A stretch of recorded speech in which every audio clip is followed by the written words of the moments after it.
Have you ever looked up at the night sky and wondered why it's so quiet? With hundreds of billions of stars in our galaxy alone, where is everyone? Today, we're diving into one of the most haunting questions in all of science. Why no civilization, not even 1 million of years older than us, has managed to spread across the Milky Way? And here is a question for you. If you could teleport anywhere in the universe, where would you go first? Let us know in the comments. I will pin the most creative answer. Now let's begin.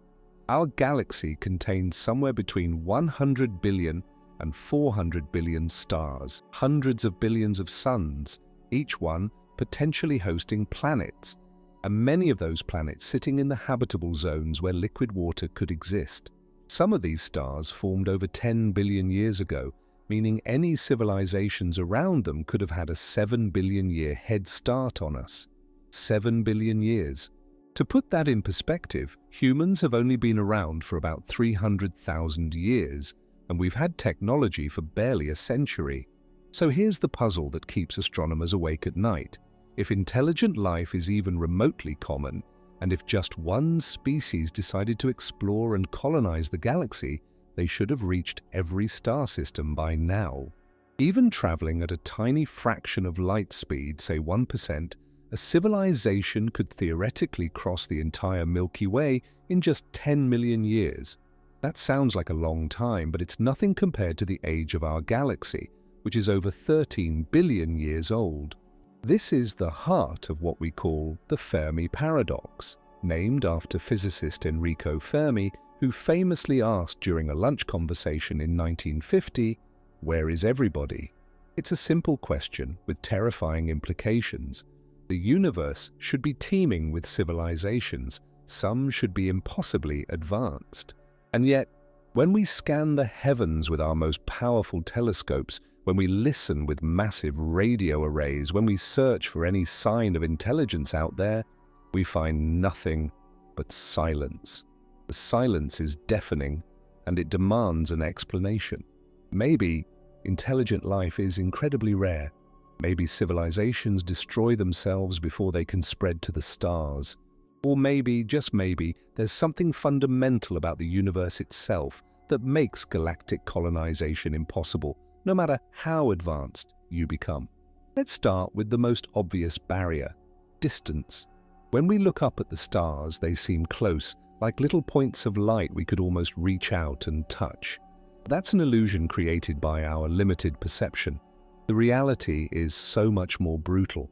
The nearest star to our Sun, Proxima Centauri, is 4.24 light-years away. That means light, traveling at exactly 299,792,458 meters per second, takes over 4 years to make the journey. Now, I want you to truly grasp what that means. Light is the fastest thing in the universe. Nothing can move faster, according to Einstein's theory of relativity. And even at that unimaginable speed, it takes years to reach our closest stellar neighbor. Our fastest human-made object, the Parker Solar Probe, reaches speeds of about 430,000 miles per hour when it whips around the Sun. Sounds fast, right? At that speed, it would still take over 6,000 years to reach Proxima Centauri. But wait, there's more. Proxima Centauri is just one star among hundreds of billions. The Milky Way galaxy stretches about 100,000 light-years from edge to edge.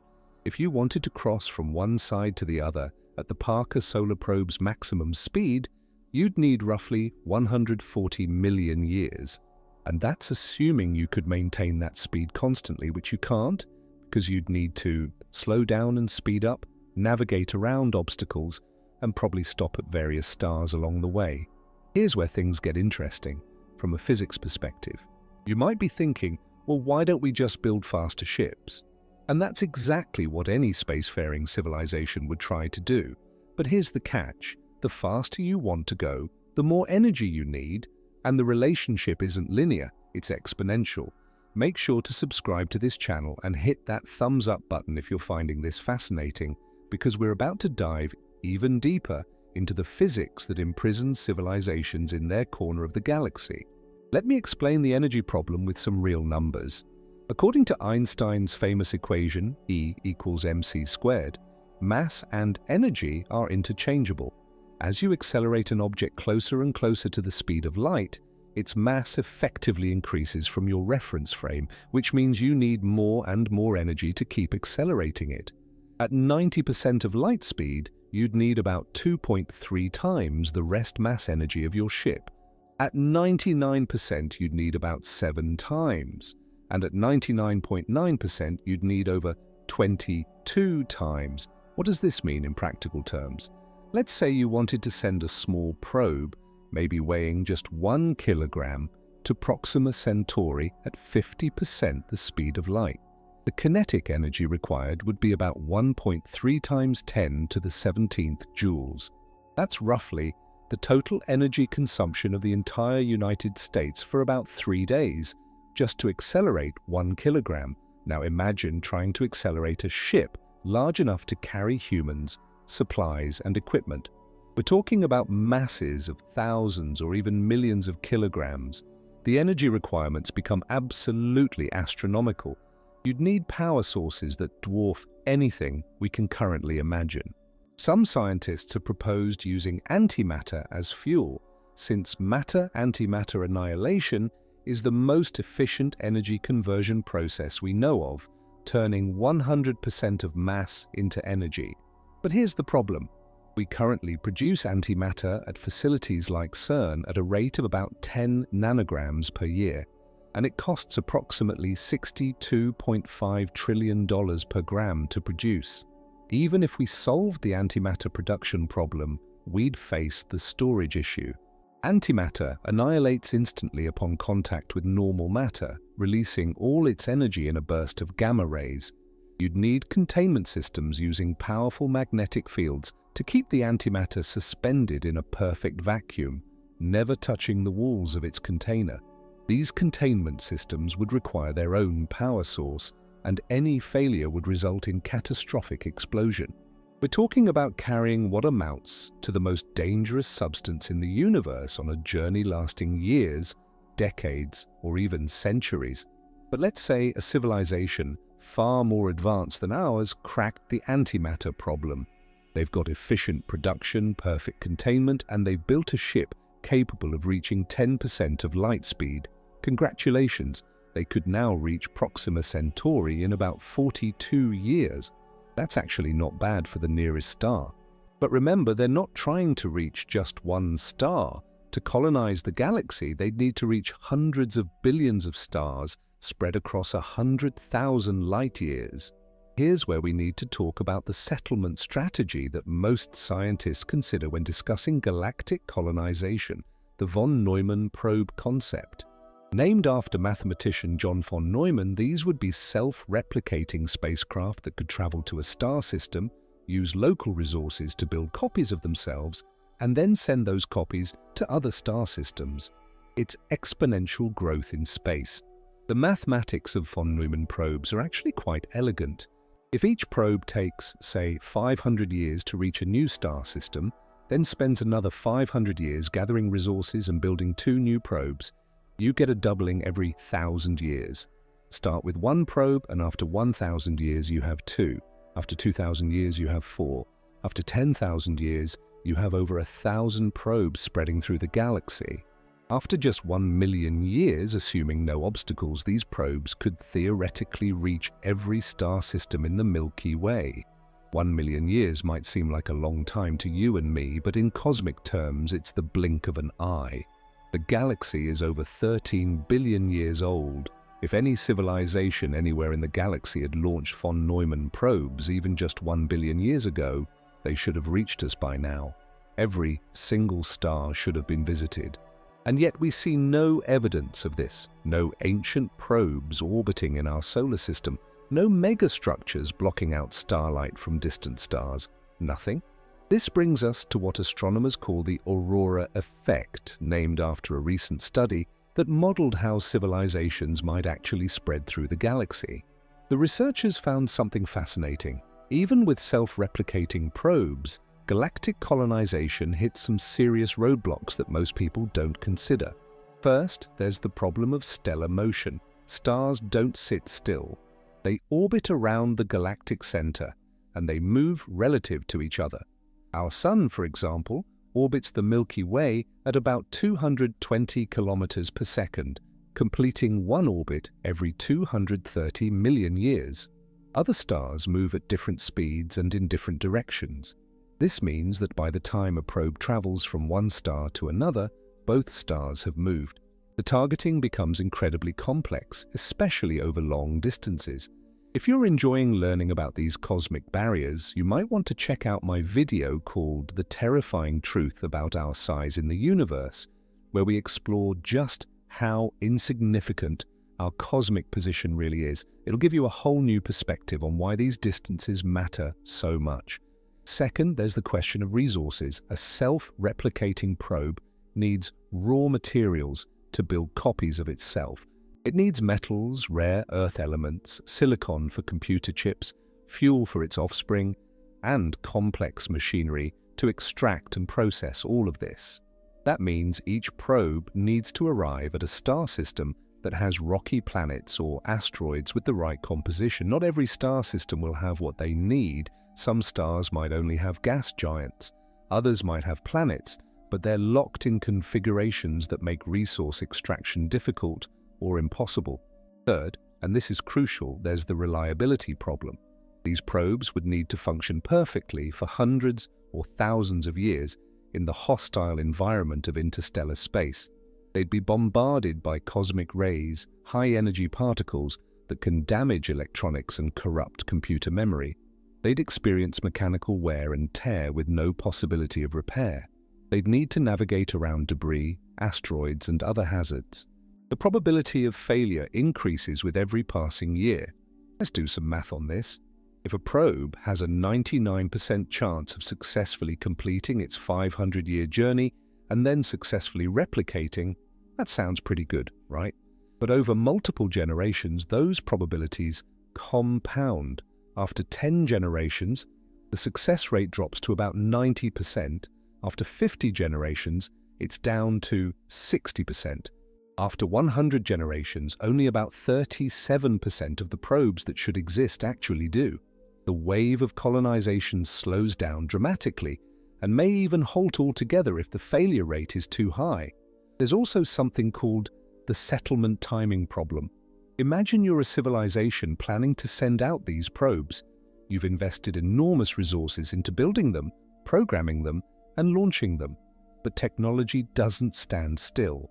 In the 500 or 1,000 years it takes for your first wave of probes to reach their destinations and start replicating, your home civilization has probably developed better technology, more efficient engines, smarter AI, more reliable components. So do you wait and send out the newer, better probes, or do you keep sending the old ones? This creates a strange paradox. If you always wait for better technology, you never actually send anything because there's always something better just around the corner. But if you do send probes and then later send more advanced ones, the newer probes might overtake the older ones, making the earlier missions obsolete. You end up wasting resources on multiple generations of technology, and the colonization effort becomes inefficient. Now let's talk about something that doesn't get discussed enough: the time dilation effects that become relevant at high speeds. According to Einstein's theory of special relativity, time passes differently for objects moving at different speeds. The faster you go, the slower time passes for you relative to stationary observers. At 50% light speed, time aboard your ship runs at about 87% the rate of time for someone back home. At 90% light speed, you experience time at only 44% the normal rate. This might sound like a good thing at first. If you're traveling for decades or centuries, wouldn't you want time to pass more slowly for you? But here's the hidden cost. The faster you go, the more divorced you become from your home civilization. Imagine leaving Earth on a ship traveling at 90% light speed, heading for a star 50 light-years away. From your perspective on the ship, the journey takes only about 24 years due to time dilation, but back on Earth, 55 years have passed by the time you arrive.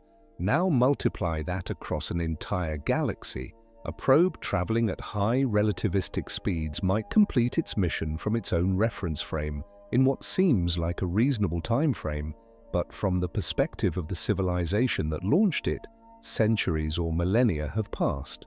The civilization might have changed beyond recognition. They might have developed different priorities, different technologies, or they might not even exist anymore. The probes become temporal orphans, disconnected from the society that created them.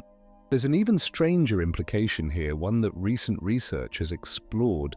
Some scientists have proposed that an advanced civilization might actually use time dilation deliberately by placing themselves in extremely strong gravitational fields near black holes. Near the photon sphere of a supermassive black hole like Sagittarius A star at the center of our galaxy, time dilation factors could reach 10,000 or more. A civilization orbiting there could watch the galaxy evolve at a highly accelerated rate from their perspective, allowing them to colonize the galaxy on what seems like a much shorter timescale to them. But this strategy comes with its own problems. First, you'd need to be a Type 2 civilization on the Kardashev scale, meaning you'd need to harness the energy output of an entire star just to maintain stable orbits near a supermassive black hole. Second, while time might pass quickly in the outside galaxy from your perspective, you'd still be limited by the speed of light for actual travel and communication. And third, you'd be making yourself incredibly vulnerable. Any hostile civilization could detect your position and potentially attack you while you're confined to these extreme orbits. Let's shift gears and talk about another fundamental barrier: communication. Imagine you're running a galactic civilization with outposts scattered across thousands of star systems. How do you coordinate? How do you maintain cultural cohesion? How do you even know what's happening at your distant colonies? The answer is you can't, at least not in any meaningful real-time way. Communication is limited by the speed of light, just like travel. If your empire spans 1,000 light years, a message from one end to the other takes 1,000 years to arrive. By the time you get a response, 2,000 years have passed. Try governing anything under those conditions. Try maintaining a shared culture, shared goals, or even a shared language. This is what some researchers call the cosmic speed limit problem. And it's not just about physics, it's about sociology and politics. Human civilizations on Earth have fragmented over far smaller distances and much shorter timescales. The Roman Empire, at its height, spanned about 2,500 miles from east to west.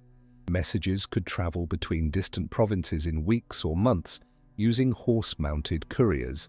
And yet the empire still eventually fragmented into eastern and western halves, which then subdivided further, developing different languages, cultures, and identities. Now imagine that same process happening across light years instead of miles, and centuries instead of weeks. Each colony would inevitably develop its own culture, its own priorities, its own identity. Within a few generations, they wouldn't consider themselves part of the original civilization anymore. They'd be something new, something independent, and some of those colonies might become hostile to others.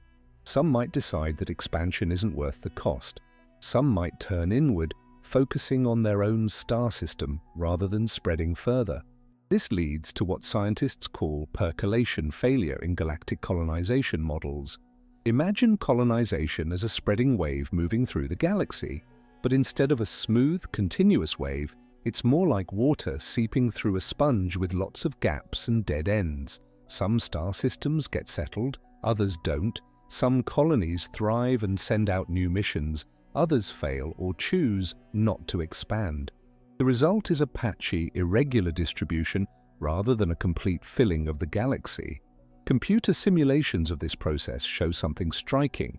Even with optimistic assumptions about technology and expansion rates, most models show that galactic colonization stalls out long before reaching every star system.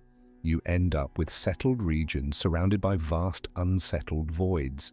And if civilizations are rare to begin with, you might have multiple civilizations in the same galaxy that never encounter each other because they're separated by these unsettled voids. But there's an even darker possibility, one that's gained traction in recent years. It's called the dark forest hypothesis, based on a science fiction novel but grounded in game theory and evolutionary biology. The idea is this: the universe might be full of civilizations, but they're all hiding. They're staying silent because making your presence known is incredibly dangerous. Think about it from an evolutionary perspective. Any civilization that survives long enough to become spacefaring has done so by being cautious, by eliminating threats, by competing successfully against rivals. Now imagine such a civilization detecting signals from another technological species. They face a terrible dilemma. Is this other civilization friendly? Will they become a threat in the future? Can we trust them?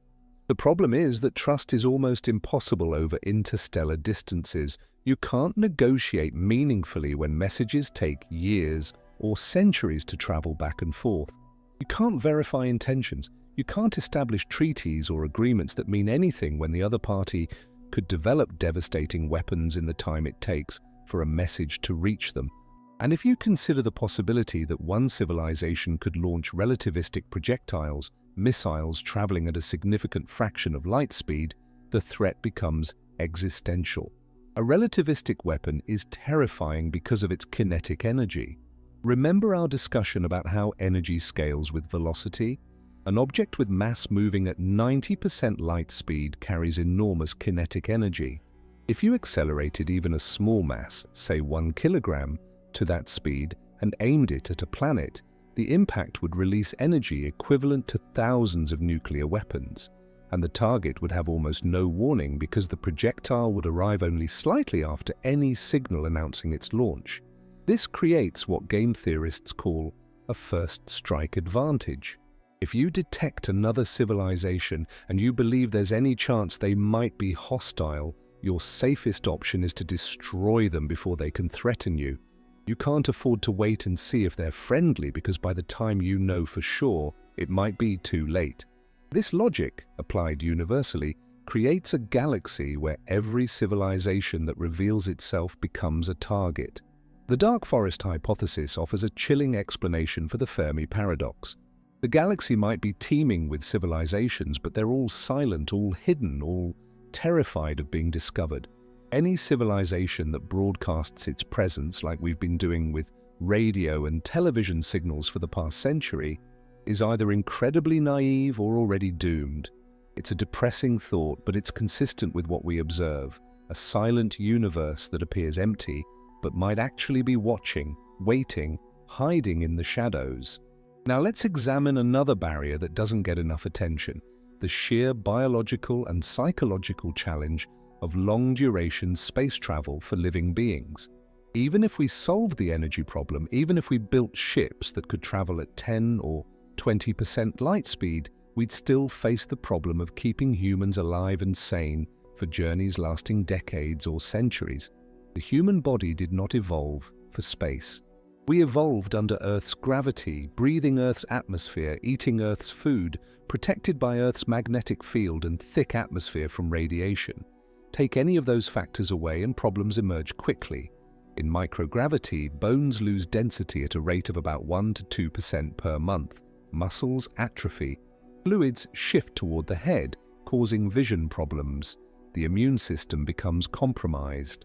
Astronauts on the International Space Station, even with rigorous exercise routines, experience these effects after just 6 months. Now imagine spending not 6 months but 40 years traveling to Proxima Centauri, or several centuries on a generation ship heading to a star hundreds of light years away. You'd need artificial gravity, which means either constantly accelerating the ship at 1G, which requires enormous fuel, or building a rotating habitat, which introduces its own engineering challenges. The larger the habitat, the slower it needs to rotate to produce 1G at the rim without causing disorienting Coriolis effects. We're talking about structures hundreds of meters in diameter, all of which needs to be accelerated to interstellar velocities. Then there's radiation. In interstellar space, you're exposed to cosmic rays and high-energy particles with no planetary magnetic field to protect you. A typical cosmic ray can carry more energy than a pitched baseball, concentrated into a single subatomic particle. These particles tear through matter, damaging DNA, increasing cancer risk, and potentially causing cognitive problems. The Apollo astronauts reported seeing flashes of light even with their eyes closed, caused by cosmic rays passing through their eyeballs and triggering their retinal cells. To protect a crew on an interstellar journey, you'd need heavy shielding. Water works well as it's dense and contains hydrogen, which is effective at stopping radiation. But water is heavy, and remember, every kilogram of mass multiplies your energy requirements. Some designs propose using the ship's fuel or supply storage as radiation shielding, placing it between the crew quarters and the direction of travel. Others suggest electromagnetic shields that could deflect charged particles, but these require significant power to maintain over years or decades. Even if you solve the physical challenges, there are psychological ones. Humans are social creatures adapted to life in communities with access to nature, variety, and personal space. Confine a small group of people in a metal can for decades with no possibility of escape, no new faces, no natural environments, and psychological problems become inevitable. We've seen this in studies of isolated groups in extreme environments like Antarctic research stations and long-duration submarine missions. Depression, interpersonal conflicts, and cognitive decline are common even in missions lasting just months. On a generation ship where multiple generations would be born, live, and die without ever seeing Earth or the destination planet, you'd face even stranger challenges. How do you maintain motivation? How do you prevent cultural drift? How do you ensure that the descendants of the original crew still care about completing a mission their great-great-grandparents started? Some people born on the ship might resent their fate, being confined to a tiny, artificial world through no choice of their own. Conflicts could arise between those who want to continue the mission and those who want to turn back or settle somewhere else. There's also the problem of maintaining technology over multiple generations. Complex systems require expertise to maintain and repair. On Earth, we have specialists, engineers who understand propulsion, doctors who understand medicine, computer scientists who understand the software systems. But on a generation ship with a small population, can you guarantee that every generation will produce individuals with all the necessary skills? What happens if a critical system fails and nobody aboard knows how to fix it? Some scientists have proposed sending frozen embryos instead of living humans, along with artificial wombs and robots, to raise the children once they reach the destination. This solves the life support problem but creates new ethical nightmares. Who decides what values and culture these children are raised with? How do they develop into functional adults without proper human parenting? It's a scenario that raises profound questions about what it means to be human and whether such a mission would even be worth it. Let's talk about the destination problem. Even if you successfully travel to another star system, what do you do when you get there? You can't assume you'll find an Earth-like planet waiting for you. The vast majority of exoplanets we've discovered are nothing like Earth. They're gas giants like Jupiter, ice worlds like Neptune, scorched rocks orbiting too close to their stars, or frozen wastelands orbiting too far away. The habitable zone, that region around a star where liquid water could exist on a planet's surface, is narrower than most people realize. Too close, and water boils away. Too far, and it freezes solid.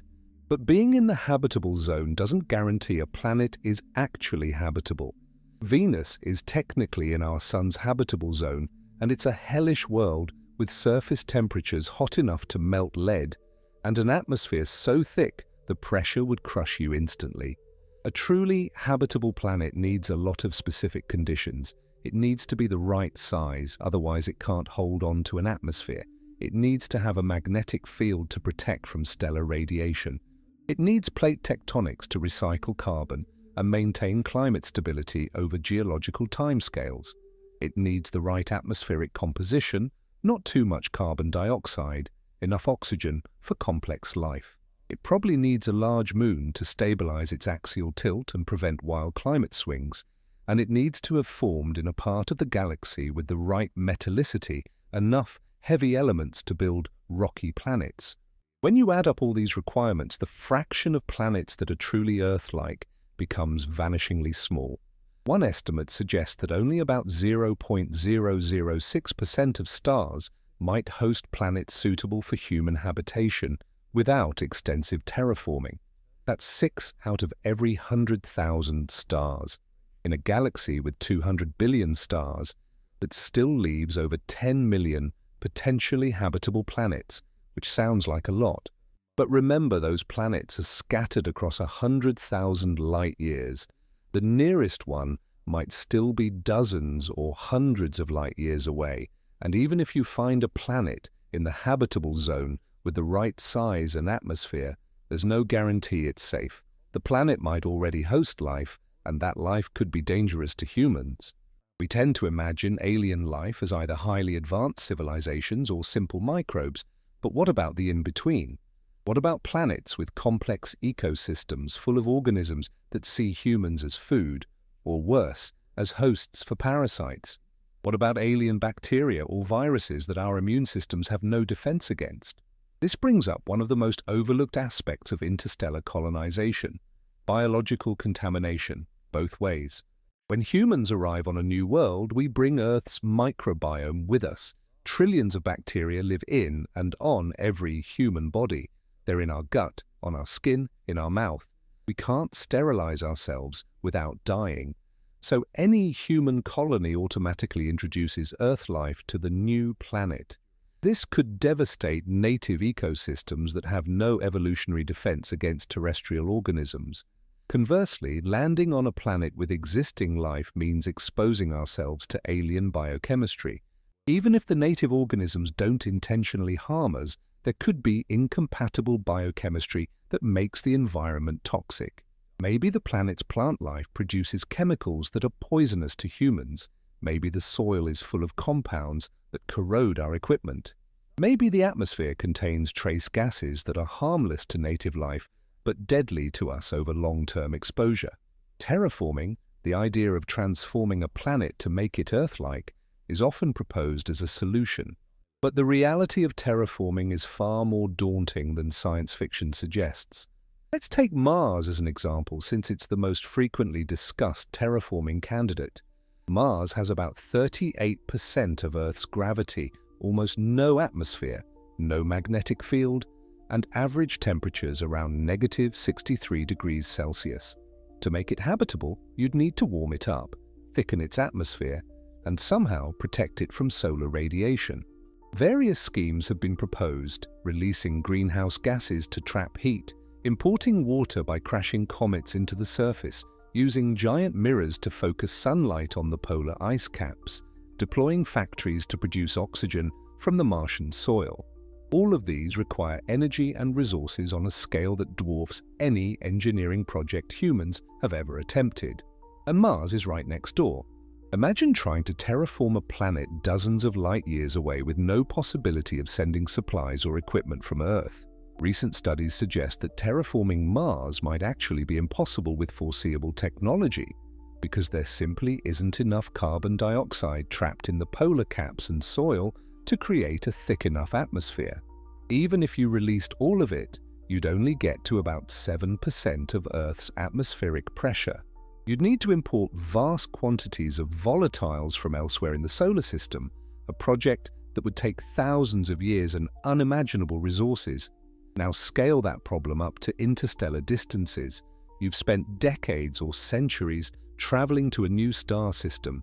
You arrive and discover that the only potentially habitable planet needs extensive terraforming that will take thousands of years. Do you commit your small colony to that task? Do you have the resources and technology to even attempt it? Or do you give up and try to reach another star, spending more decades in space? This is what some scientists call the colonization bottleneck. It's easy to imagine sending out a small probe or even a small crew on an interstellar journey. It's much harder to imagine sending enough people, equipment, and resources to establish a self-sufficient colony that can survive and grow in a completely alien environment.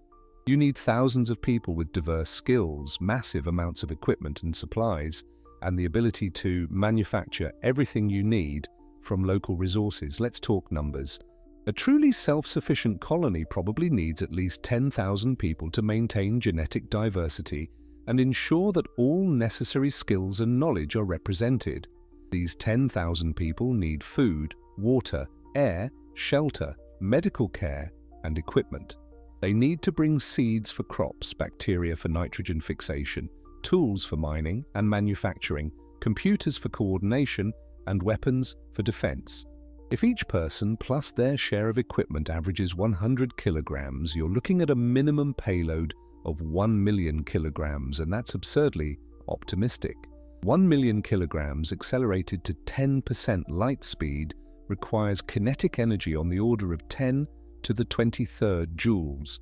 That's about equal to the total energy output of the sun for several seconds, or the entire energy consumption of human civilization for thousands of years. And that's just the kinetic energy. You also need energy for life support during the journey, for deceleration at the destination, for all the systems that keep the ship functioning for decades or centuries. The energetics of interstellar colonization are so extreme that some scientists have suggested that civilizations might never physically travel between stars at all. Instead, they might send information. A detailed blueprint of a civilization's technology, culture, and even digitized minds could be transmitted as a radio signal. Such a signal could travel at light speed, the cosmic speed limit, reaching distant stars far faster than any physical ship. A receiving civilization, or automated systems, could then use those blueprints to recreate the sending civilization at the destination. This concept, sometimes called transmitted civilization or digital migration, has some advantages. Information is massless, so it requires no energy to accelerate. It can travel at light speed without violating physics. Multiple copies can be sent to many destinations simultaneously. If one copy is lost or corrupted, others might succeed. And from the perspective of a digitized mind, the journey might be instantaneous. You go to sleep in one star system and wake up in another with no subjective experience of the time in between. But this approach has its own problems. First, you need to assume that receiving civilizations or systems exist at the destination and are capable of interpreting your message. Second, you're not actually transporting your civilization, you're creating a copy. The original civilization remains behind and experiences no benefit. Third, and most philosophically troubling, is this really the same consciousness? If you digitize a mind and transmit it, does the copy have the same identity as the original, or is it a new being that merely thinks it's the original? There's also a profound economic problem with interstellar colonization that doesn't get discussed enough. On Earth, colonization historically happened because there were economic incentives. Europeans colonized the Americas because there were resources to extract and land to settle. The British established colonies in India and Africa for trade and resources.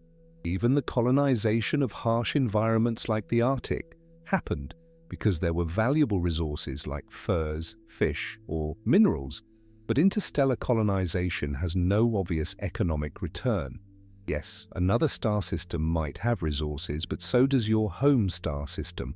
Every star system has asteroids full of metals, rocky planets with minerals, potentially harvestable energy from the star itself. Why spend enormous resources traveling light years to access resources that are functionally identical to what you already have nearby? The travel time alone means that any return on investment would take centuries or millennia.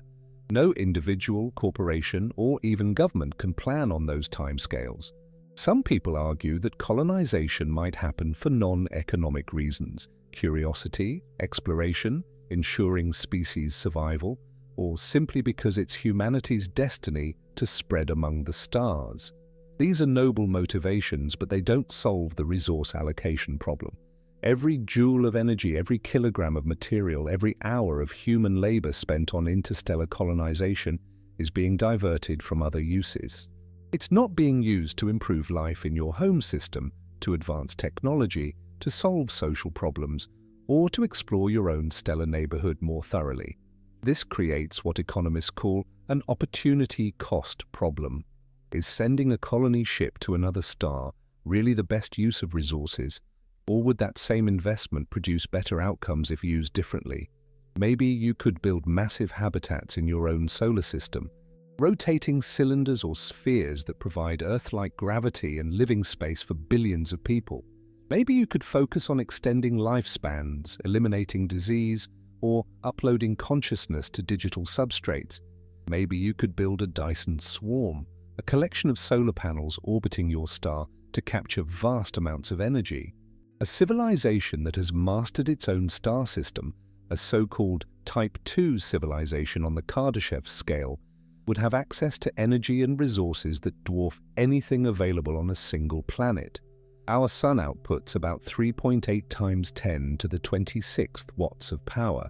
That's about 2 billion times more energy than human civilization currently uses. A civilization that could capture even a fraction of that power would have no material needs that would require interstellar travel to fulfill.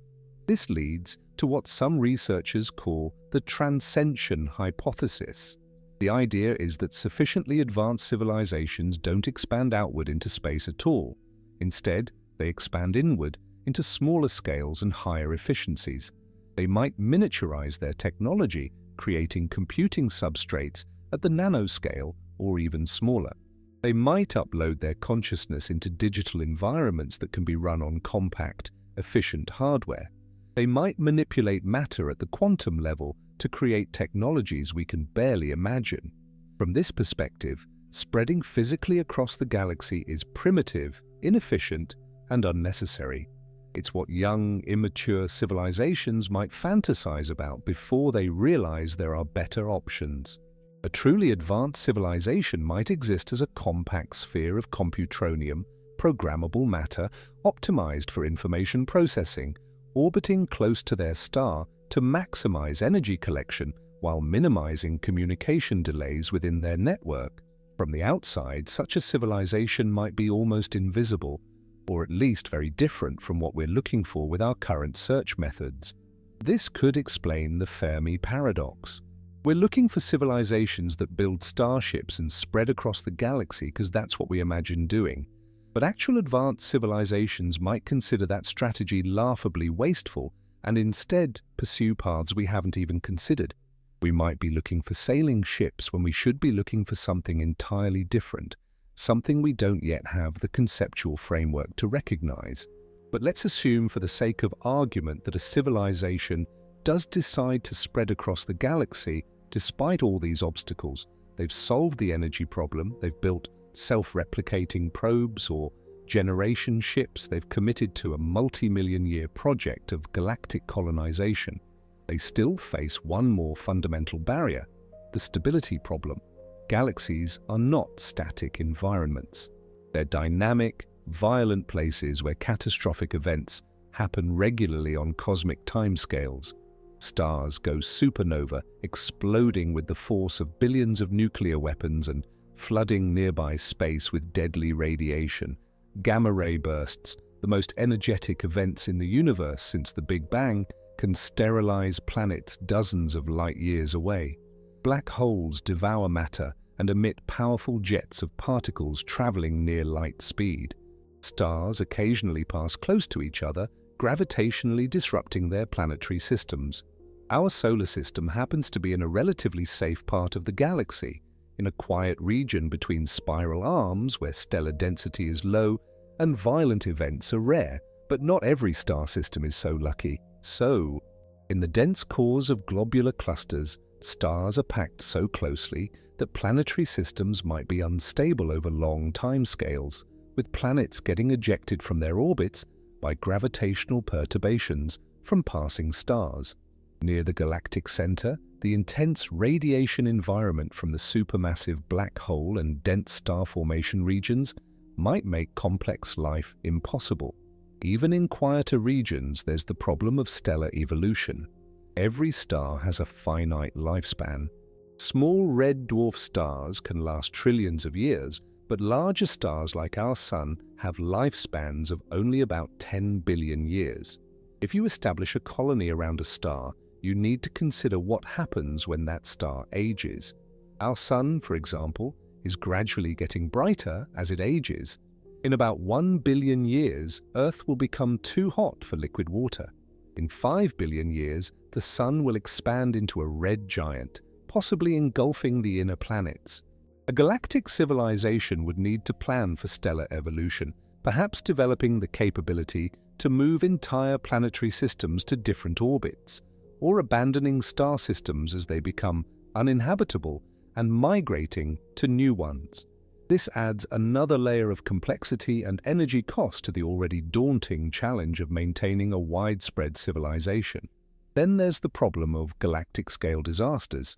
About every few 100 million years, our solar system passes through one of the Milky Way's spiral arms. During these transits, the density of stars, gas, and dust increases, potentially triggering comet impacts on Earth and exposing us to higher radiation levels from nearby supernovae. A galactic civilization would experience these events across all its settlements simultaneously or in waves, potentially causing widespread disruption. On even longer timescales, galaxies themselves collide and merge. Our Milky Way is currently on a collision course with the Andromeda Galaxy. In about 4 billion years, the two galaxies will begin to merge, a process that will take billions of years and dramatically reshape both galaxies. Stars will be flung into new orbits, some will be ejected from the merged galaxy entirely, and the gravitational disruption could destabilize planetary systems throughout both galaxies. Any civilization trying to maintain cohesion across such an event would face unprecedented challenges. There's also the issue of entropy and the long-term future of the universe. According to our current understanding of cosmology, the universe is expanding at an accelerating rate due to dark energy. This means that galaxy clusters are moving apart from each other. Eventually, billions of years from now, distant galaxies will be receding from us faster than light, disappearing beyond a cosmic horizon we can never cross. The universe will become increasingly isolated and empty. On even longer timescales, stars will stop forming as gas is used up or dispersed. Existing stars will burn out. The universe will enter what cosmologists call the degenerate era, where the only sources of energy are the slow decay of dead stellar remnants. Eventually, even black holes will evaporate through Hawking radiation, a process that takes unimaginably long for large black holes, on the order of 10 to the 100 years. In this context, galactic colonization starts to seem like a temporary phenomenon at best. Even if a civilization successfully spreads across an entire galaxy, they're working on a cosmic landscape that's slowly winding down. The effort required to maintain such a civilization increases over time as stars die and useful energy becomes scarcer. Eventually, the laws of thermodynamics win, and all organized structure falls apart. This bleak, long-term outlook has led some physicists to explore whether advanced civilizations might find ways to escape the heat death of the universe, perhaps by creating artificial universes, exploiting quantum tunneling to other vacuums, or utilizing as yet undiscovered physics. But these ideas remain purely speculative, bordering on metaphysics rather than science. For now, we must accept that any galactic civilization, no matter how advanced, is ultimately temporary on cosmic timescales.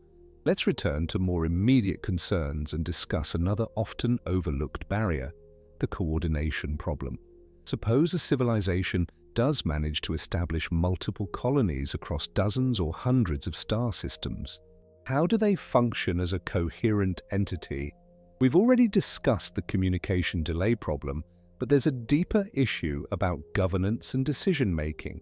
On Earth, governments and organizations function through relatively rapid feedback loops. A problem emerges, information flows to decision-makers, they make choices, and those choices are implemented, all on timescales of days, weeks, or months. Democratic systems rely on citizens being informed about current conditions and voting based on that information. Market economies rely on price signals that adjust rapidly to changes in supply and demand. Social movements spread and organize through networks where information travels quickly. None of this works across interstellar distances. If a colony 20 light-years away faces a crisis, their message to Earth takes 20 years to arrive. Earth's response takes another 20 years to get back. By the time help or advice arrives, 40 years have passed. The original crisis has either resolved itself, gotten worse, or become completely irrelevant. The colony can't wait for Earth's guidance. They have to make their own decisions in real time. This means that any interstellar civilization would necessarily be highly decentralized, with each colony functioning as an essentially independent entity. There's no such thing as a galactic empire with a central government issuing commands to distant colonies. By the time those commands arrive, the situations they were addressing have changed completely. Each colony makes its own laws, pursues its own goals, and deals with its own problems. Some science fiction writers have imagined solutions like Ansible devices that allow faster-than-light communication, but these violate causality and create logical paradoxes. If you can send information faster than light, you can also send information backward in time under certain conditions, which leads to contradictions. Physics appears to prevent this, not because the universe is mean, but because allowing it would break the logical consistency of cause and effect. Without faster-than-light communication, you end up with something more like a loose network of independent city-states than a unified civilization. These colonies might share a common origin, common cultural roots, and perhaps some long-term goals, but they can't coordinate in any meaningful real-time way. They might exchange messages, sharing scientific discoveries, cultural products, and historical records, but each message is more like a letter from the distant past than a conversation with a contemporary. This fragmentation raises questions about what we even mean by a civilization. If colonies, separated by decades or centuries of communication delay, develop their own distinct cultures, languages, and identities, are they still the same civilization? Or have they become separate civilizations that happen to share a common ancestor? After 10,000 years of independent development, would a colony on a planet 50 light-years from Earth have anything meaningful in common with Earth beyond a shared origin story? There's a concept in anthropology called ethnogenesis, the formation of new ethnic or cultural identities. It happens when populations become isolated from each other and develop distinct languages, customs, and self-identities. On Earth, this process has created the immense diversity of human cultures despite our common African origin. In space, with far greater isolation and potentially different environmental pressures, ethnogenesis would happen rapidly. Within a few generations, each colony would develop its own unique culture. Some of these cultures might maintain the expansion imperative, sending out their own colony ships to new star systems. Others might reject expansion entirely, focusing on their own star system and refusing to send missions further into the galaxy. Some might become hostile to outsiders, seeing other colonies as threats or competitors. Some might undergo technological or social regression, losing the capability for interstellar travel entirely. The result would be a highly heterogeneous patchwork, rather than a uniform wave of colonization. Computer models of this process show that even with generous assumptions about the percentage of colonies that continue expanding, galactic colonization tends to produce a fractal-like distribution with large unsettled voids between clusters of settled systems. If you assume that only 50% of colonies send out new missions, and those missions have a 50% success rate, colonization slows and eventually stalls. After a few million years, you might have settlements scattered across a volume of space, but with vast regions remaining empty. This brings us to another critical point, the timescale problem. Even with the fastest plausible propulsion systems, galactic colonization would take millions of years at minimum. Our galaxy is about 100,000 light-years in diameter. Even if your ships travel at 10% of light speed, crossing the galaxy takes 1,000,000 years. more realistic speeds of 1 to 5% light speed would require multiple millions of years. Now consider what happens on Earth over much shorter timescales. Modern humans, Homo sapiens, have existed for only about 300,000 years. Recorded human history covers roughly 5,000 years. The Industrial Revolution happened about 250 years ago. The computer age began about 70 years ago. Technological and social change accelerates over time. The difference between life in 1800 and life in 2026 is far greater than the difference between life in 1500 and life in 1800. Extrapolate this trend forward and think about what human civilization might look like in 1 million years, assuming we survive that long. We would likely be unrecognizable to our present selves. Our technology, our biology, our society, our values, our very definition of what it means to be human, all of these could change beyond recognition. We might upload our minds into computers. We might genetically engineer ourselves into new forms. We might merge with artificial intelligence. We might spread into virtual realities and abandon physical bodies entirely. Whatever we become, it's unlikely that a civilization 1 million years in our future would still be interested in the slow, expensive, dangerous project of physically colonizing the galaxy with biological humans in metal ships. They might have completely different goals and priorities that we can't even imagine. They might consider physical space travel as quaint and obsolete as we consider stone tools. This creates a temporal paradox for galactic colonization. The project takes so long that the civilization attempting it will likely transform into something different before completion. The beings that arrive at distant stars millions of years into the future might have nothing in common with the beings that launched the original mission. They might not even remember why the mission was started or care about its original goals. There's also what we might call the innovation problem. Technology doesn't stand still. Every year brings new discoveries and capabilities. A colony ship launched today with our best current technology would be obsolete before it even reaches its destination. A ship launched 100 years from now with more advanced propulsion might overtake the earlier ship and arrive first. This creates a perverse incentive. Why launch a mission now when waiting a few decades might allow you to build a much better ship? This is sometimes called the weight calculation problem. If propulsion technology improves by, say, 1% per year, then waiting 100 years would let you build a ship that's twice as fast. That ship would reach the destination in half the time. So the total time from now until arrival, waiting time plus travel time, might actually be shorter if you wait to launch. The paradox is that this logic applies at any given time. You can always argue that waiting longer will produce a better ship and a faster overall timeline. Of course, this logic can't extend indefinitely. There are physical limits to propulsion efficiency and speed, but it does suggest that the optimal time to launch an interstellar mission might not be soon.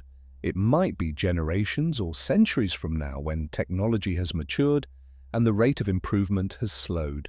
By that point, the civilization doing the launching might have very different motivations and goals than we do today. Let's consider another barrier that's rarely discussed, the problem of contamination and planetary protection, but from a different angle than we mentioned earlier. When we think about finding habitable planets, we tend to imagine pristine worlds waiting for us to arrive. But what if those worlds already have life?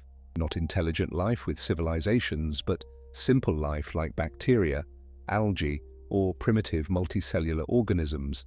Earth's history suggests that simple life arises relatively quickly given the right conditions. The planet formed about 4.5 billion years ago, cooled enough for liquid water about 4.4 billion years ago, and we have evidence of life dating back at least 3.7 billion years, possibly earlier. Life appeared on Earth within a few 100 million years of conditions becoming suitable. If this is typical, then many planets in habitable zones might have microbial life. From a scientific perspective, discovering alien life, even simple life, would be the most profound discovery in human history. It would answer one of our deepest questions: are we alone? It would provide an entirely independent sample of biology to study, revealing whether life elsewhere uses the same biochemistry as Earth life or something completely different. It would inform our understanding of how common life is in the universe and whether intelligence inevitably emerges from simple beginnings. But from a colonization perspective, native life creates massive complications. Do we have the right to colonize a planet that already has its own biosphere, even if that biosphere consists only of microbes? Many people would argue that we don't, that existing life has inherent value, and destroying it to make room for human colonies would be morally wrong. It would be the ultimate act of environmental destruction, not just damaging an ecosystem, but obliterating an entire tree of life that evolved independently for billions of years. Even if we decide we have the right to colonize such worlds, there are practical problems. Introducing Earth life to a planet with native life could cause unpredictable interactions. Earth organisms might outcompete native organisms, causing a mass extinction. Alternatively, native organisms might be so well adapted to local conditions that they outcompete Earth organisms, making it impossible to establish Earth-based agriculture or ecosystems. Or the two biospheres might coexist in unstable ways, with periodic die-offs and unpredictable dynamics. There's also the possibility that native life could be directly dangerous to humans in ways we can't anticipate. Science fiction often depicts alien diseases that infect humans, but this is actually unlikely. Diseases are highly specialized, evolved over millions of years to exploit specific hosts. An alien microbe evolved on another planet would be as different from Earth life as you can imagine. It probably couldn't infect human cells because it wouldn't recognize our biochemistry. But that doesn't mean alien life is safe. It could be toxic in other ways. Maybe alien microbes produce metabolic waste products that are poisonous to humans. Maybe they aggressively colonize our equipment, corroding metals or clogging filters. Maybe they trigger severe allergic reactions or inflammatory responses in human immune systems that recognize them as foreign but can't effectively eliminate them. We simply don't know what problems might arise from contact with an alien biosphere.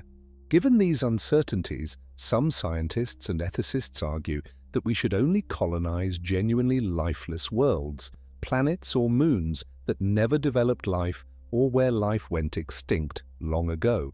This dramatically reduces the number of potential colonization targets.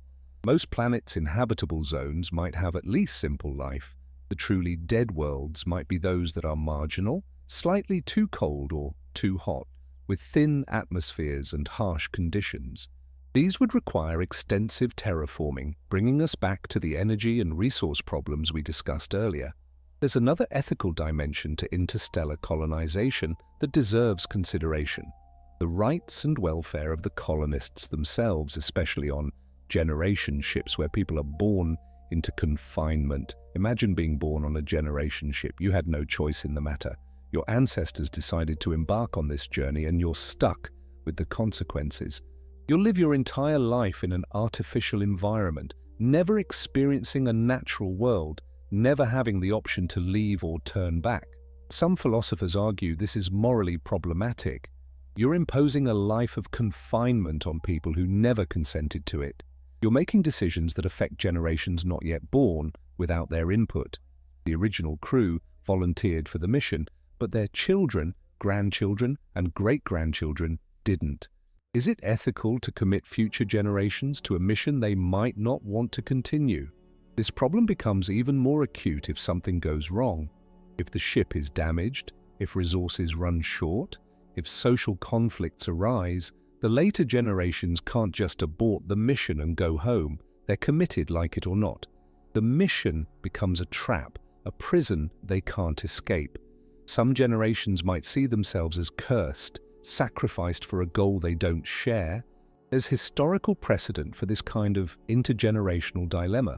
Consider religious communities that isolate themselves from mainstream society, like the Amish or certain monastic orders. Children born into these communities are raised with specific values and worldviews, with limited exposure to alternatives. When they reach adulthood, they theoretically have the choice to leave, but that choice is constrained by their upbringing and lack of preparation for life outside the community. Some critics argue this is a form of coercion even if no explicit force is used. A generation ship takes this to an extreme. There is no outside world to escape to. The ship is the entire universe for those born aboard it. They can't leave, can't experience alternatives, can't make meaningful choices about their own lives beyond the narrow options available within the ship's confines. They exist solely to serve as a link in a chain connecting the original crew to the distant colonists who will eventually reach the destination. Some science fiction has explored the psychological and social consequences of this arrangement. In stories like Orphans of the Sky by Robert Heinlein or Aurora by Kim Stanley Robinson, later generations lose sight of the mission's purpose, develop cargo cults or distorted beliefs, or actively rebel against the journey's continuation. These are fictional scenarios, but they highlight real psychological risks. Human psychology evolved in environments with certain characteristics: open spaces, natural light cycles, varied landscapes, connection to ecosystems. We don't know how humans would adapt psychologically to spending entire lifetimes in artificial enclosed environments. Studies of people in isolated conditions like submarines, Antarctic research stations, or extended space missions show increased rates of depression, anxiety, interpersonal conflict, and cognitive decline. These are temporary situations with the promise of eventual return to normal life. Imagine those conditions as permanent, spanning your entire existence. There's also the genetic problem. We mentioned earlier that a viable colony needs thousands of people to maintain genetic diversity. But even with thousands of people, you're working with a limited gene pool. Over many generations, genetic diversity will decrease through drift and inbreeding, even with careful genetic management. This increases the risk of recessive genetic disorders and reduces the population's ability to adapt to new diseases or environmental challenges. Advanced genetic engineering might mitigate this problem. If the ship has the capability to edit genes, introduce synthetic sequences, or even create new individuals from designed genomes, they could maintain or even increase genetic diversity. But this raises new ethical questions. Who decides what genetic modifications are acceptable? Do you engineer people specifically for life on the ship, optimizing them for confined spaces and artificial environments? If so, are these engineered humans still the same species as the people who launched the mission? There's a concept in speculative biology called Pantropy, introduced by science fiction writer James Blish. Instead of terraforming planets to suit humans, you modify humans to suit the planets. You genetically engineer people to breathe different atmospheres, tolerate different gravities, withstand different temperatures. Each planet gets its own subspecies or species of modified humans adapted to local conditions. This is potentially more efficient than terraforming. It's easier to change a genome than to change an entire planet's atmosphere. But it raises profound questions about identity and humanity. If you modify humans so extensively that they can live on a high-gravity planet with an ammonia atmosphere, are they still human in any meaningful sense? Would they be able to reproduce with baseline humans? Would they even want to maintain contact with Earth and other colonies? Or would they consider themselves an entirely new species with their own interests and destiny? The more you think about the practical requirements for interstellar colonization, the more it seems like you're not really spreading humanity across the galaxy. You're creating countless divergent lineages that will evolve, both biologically and culturally, into forms that might be unrecognizable as human within a few thousand years. Each planet becomes its own evolutionary laboratory, producing new species, new minds, new civilizations. This brings us back to the Fermi paradox from yet another angle. Maybe there are many civilizations in the galaxy, but they've diversified so much that they're unrecognizable to each other. They don't form a unified galactic community because they have nothing in common. A civilization that uploaded itself into digital substrates billions of years ago would be so alien to a civilization of biological organisms that they might not even recognize each other as intelligent. They might coexist in the same galaxy, even the same star system, without meaningful contact because their concerns and perceptions are completely orthogonal. Imagine an Earth where humans, chimpanzees, octopuses, and ravens all develop technological civilizations independently but at vastly different times and with vastly different values and goals. They might inhabit the same planet but interact rarely and superficially because they're optimized for different niches and care about different things. Now scale that up to a galaxy and add millions of years of divergent evolution. You get a cosmos full of intelligences that are technically there, but might as well be in separate universes for all the meaningful interaction they have. Let's consider one final barrier to galactic colonization, perhaps the most speculative but also the most interesting, the simulation hypothesis and its implications for expansion. The simulation hypothesis, in various forms, suggests that what we experience as reality might actually be a simulation running on some advanced computer. This idea has been explored by philosophers and physicists, most notably Nick Bostrom in his 2003 paper. The basic argument goes like this: if it becomes possible to create simulations of consciousness that are detailed enough that the simulated beings don't realize they're simulated, and if civilizations run many such simulations, then statistically speaking, you're more likely to be in a simulation than in base reality. After all, there's only one base reality, but potentially trillions of simulations. If we are in a simulation, what does that mean for galactic colonization? Well, simulations have finite computational resources.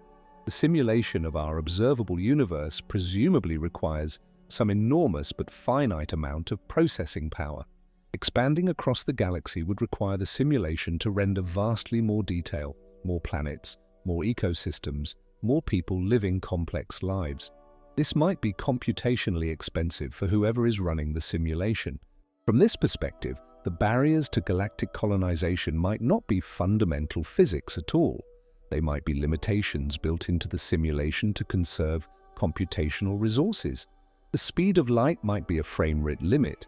The vast distances between stars might be empty space that doesn't need to be rendered in detail until someone gets close. The difficulties of interstellar travel might be features, not bugs, designed to keep civilizations confined to small volumes of space that are easier to simulate.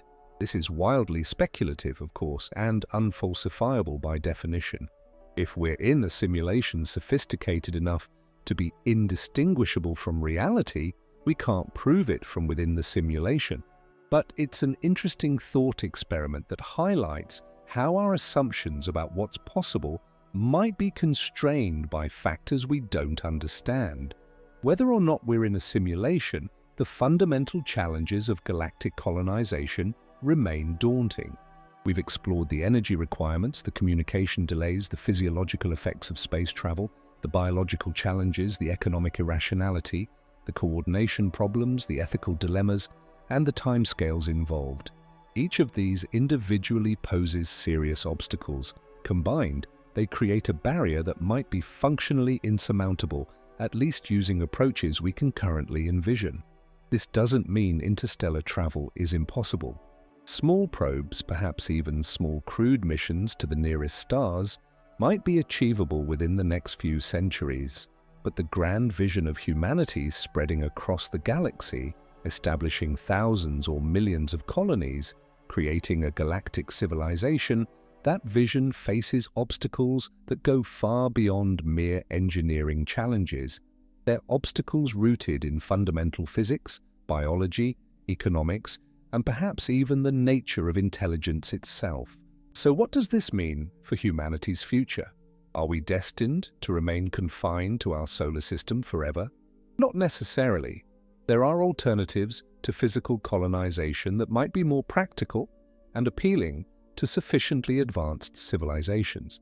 One alternative is virtual expansion. Instead of sending physical bodies to distant stars, you could send information. A sufficiently detailed scan of a human brain, transmitted at light speed, could be reconstructed at the destination and run on local computational substrate. You'd wake up in a simulated environment, perhaps eventually transferring to a robotic body or a cloned biological body if you wanted to interact with the physical world. The you that wakes up at the destination is a copy, not the original, which raises philosophical questions about identity and continuity, but it's far more efficient than transporting physical bodies.